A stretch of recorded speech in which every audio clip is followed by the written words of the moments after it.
Hey everybody, this is John. This is the third video in this, I guess you want to call it a series of what I'm doing for the snowblower here. It's a Craftsman snowblower. So I cleaned the bowl up really good. I did 2 cycles of boiling for like 10 minutes or so total time. And you can see how dirty the water and stuff is. So that cleaned up pretty well. The pin cleaned up pretty good too as well. I went ahead, scraped all the old gasket off of the bowl and went ahead and cleared it out, shot through the 2 ports. It shoots through fine. And the way to test it is this way here. I'm gonna try to shoot a camera angle, but you want to blow in it. You know how you can hear that air coming through on the 2 holes? You know that's open. I also spray it with, I always use gum out carburetor cleaner. It's like the best carb cleaner to use. So did all that. I've tried to clean up the carb itself as best I can. It's a lot better than what it was. Tried to break free a lot of the loose stuff on there. Sprayed it, used a brush on it and stuff. Some of that stuff's just tarnished, but we're going to try to get it running. So the first thing I'm going to do is this. I'm going to get you guys set up on level ground here so I can go ahead and I can put this thing back together for you on camera and it's good angle. So right here, okay, great. That'll work perfect. So the first thing you're going to want to do after disassembling your carb is you're going to want to put your needle and your float on, and it's going to go in the hole right here. Hopefully this is, the view on this is okay. So the needle and float have got to go there and hang down in. It's having a little trouble real quick. Let me see what the deal is with it. Seems to be having trouble getting in there, so trying to figure out. There we go. Alright, so you got to set it up basically. This is your needle here, right here, and you got to hang that on that float. So I'm gonna have to, when you hang it, you always want the little, I don't know if you guys can see it, there's like on the bracket there's a little wire piece that shoots upwards. You want that there, so you want to put that there right like that, and then you go ahead and put the needle down in there with the float, and you're going to put your pin through. So next is the pin. We'll take the pin and put that through. And what happens when the float drops is, it's going to pull the needle with it. And when the float comes up, the idea is that it shoots the needle back up in there and stops the gas flow. We'll test all that. So you put all that together, and you shouldn't be able to blow in it.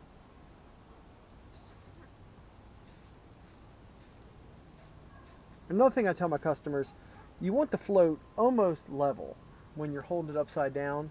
This one could really come up a teeny bit more.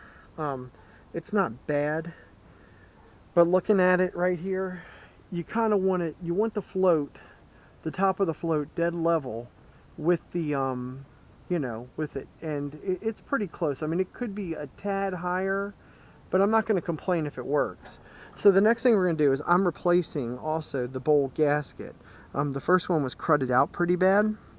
So we're going to go ahead and put the new one on. So let's go ahead and do that. So you want to put the bowl gasket on around here. It's going to be a little tight. There we go.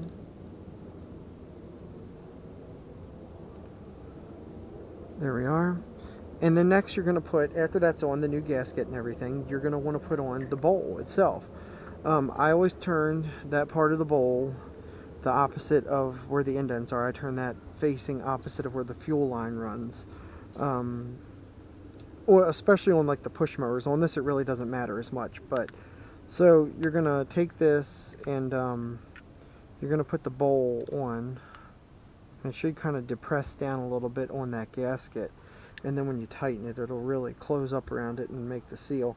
But what stops the gas flow, it's not, a lot of times people think that the gasket's bad, the bowl gasket's bad when you're having gas overload the carb, and it's not that.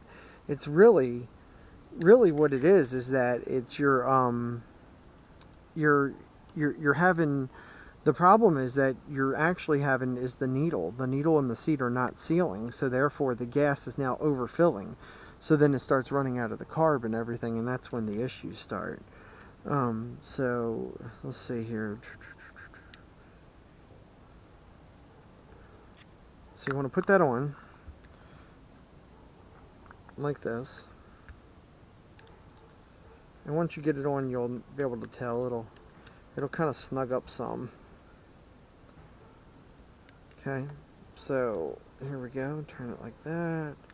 So it's kind of snugged up there all around there really good. So that's good. You can hear the float moving, which is good stuff. So next thing you're going to do is you're going to screw in your bolt here. So just start hand tightening it in first. Then you're going to take your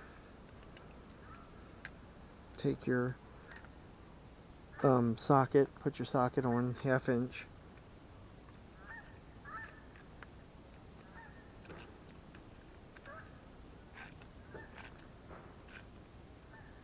Alright, so at this point you should be back in business. We shouldn't have any dripping. Let's go ahead and try it. So what we're going to do is with the float down, see when you hold it this way the float is down. With the float down you want to be able to blow in. It's good. Then you flip it upside down, float upside down. You should not be able to blow.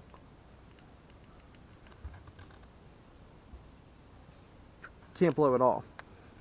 So that's perfect. The only thing I'm a little concerned with this bowl gasket is you see this crack here. I don't like that. So we're going to change it out real quick. I have another one here as well.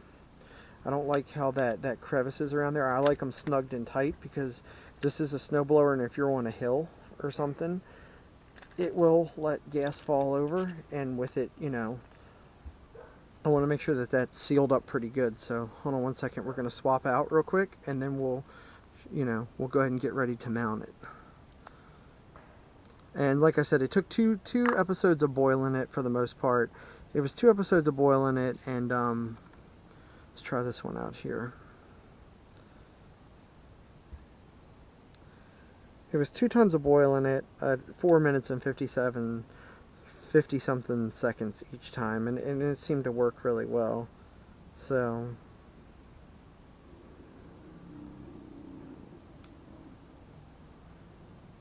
alright, put that on and put this back on real quick.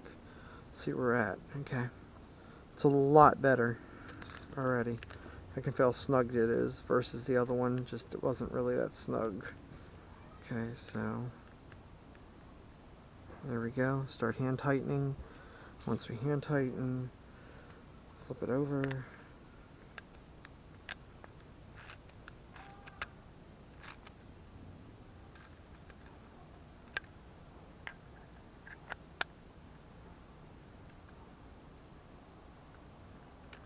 Okay. So let's try it again. Ready? Alright, let's put it down, flip it upside down. No hiss. So basically we fixed the problem, and you could tell there was so much corrosion in there that was the problem. Now we're going to try to find out if it'll start. That's another whole, sometimes these things get so corroded you can boil them till the cows come home and it still doesn't fix the problem. But what we're hoping for, what the idea is that this fixed the issue. The gas leak stops and it runs. What I did was, before I started shooting the videos up here of this stuff going on, I did go ahead and decide to basically get the oil drop, because I wanted to do multi things at once. That way I don't have to keep you guys waiting around. So the oil is you know, changed or being drained in there. We got to add new oil too. But what I'm going to do next is kind of show you guys the carburetor reassembly process. So come with me. We're just going to tack that into this video. I'm going to piggyback it on there with it. So let's go. We're going to go ahead and go down here and do that. And after that, it's getting dark, so that'll probably be where we stop. I'd like to try to start it tonight for you guys, but I might have to do it tomorrow. But it's going to be dark tomorrow too, so we'll see. Let's I'll fast forward all this through editing. No worries. Okay, so we're back to our snowblower here, and our carburetor looks a lot better, so I'm happy about that. And like I said, what I was doing was I was basically draining the oil as I was going. So when you reassemble your carb, if you ever need to look at your linkages too for the Tecumseh, there's your linkage setup. You got your spring here going to there, you know, everything else. So here's your gasket that's trying to hop off. You need to make sure to keep that on as well. Pull your bolts out as far as you can. This is a little tricky to do. I like to try to move this out of the way. You got your fuel line here and your other line. You don't want that getting in the way of the governor either. So here's what we need to do. We have our linkage rod here, and we know that it was on the second hole there. So as we get ready to put this on, this carb on, you're going to put it this way, but you need to also hook up, trying to hold this and show you, you need to hook up your linkage rod here. And if you remember correctly, it went in this side. When it went in this side, it went down in here. So it would go down in here and then to this hole here. So that's pretty much how the linkage is hooked up right there, just like that. And then once you do that, you're going to want to lift it and try to put it on these bolts. Now you might have to kind of hold it to get the bolts through. Like this bolt here has decided he's going to hop back. So I'm holding it with one hand here and holding the camera with the other, but what you want is you want to get the bolts lined up so you can put a nut on it. There we go. So that one's halfway on. See it right here? We're losing our daylight too, so okay.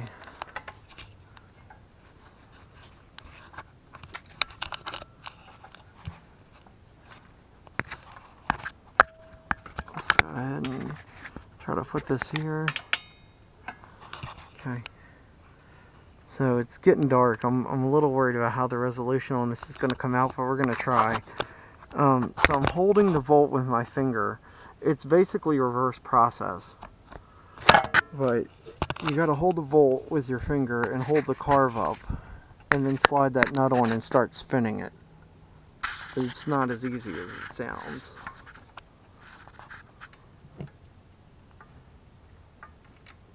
Once I get a hand tightened on, I will move the video for you to see it.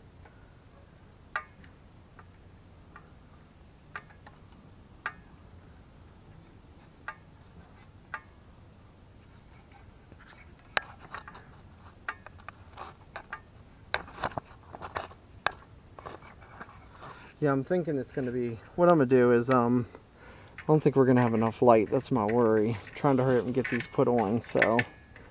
And it's just becoming a struggle, trying to hold this for you all too, so. See if I can do it like this. So you got to hold it and push these bolts on, which is right now seeming impossible because everything's falling off.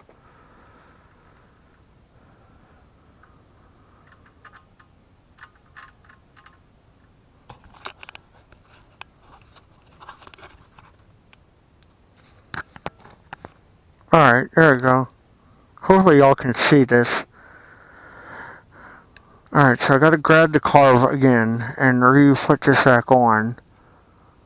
This is the hardest part on re-entry on these things. Is getting these bolts out and getting it on and getting the nut on. Once you get the nut even hand tightened or just started, it makes life so much easier. So, there we go. And that's what I was worried about.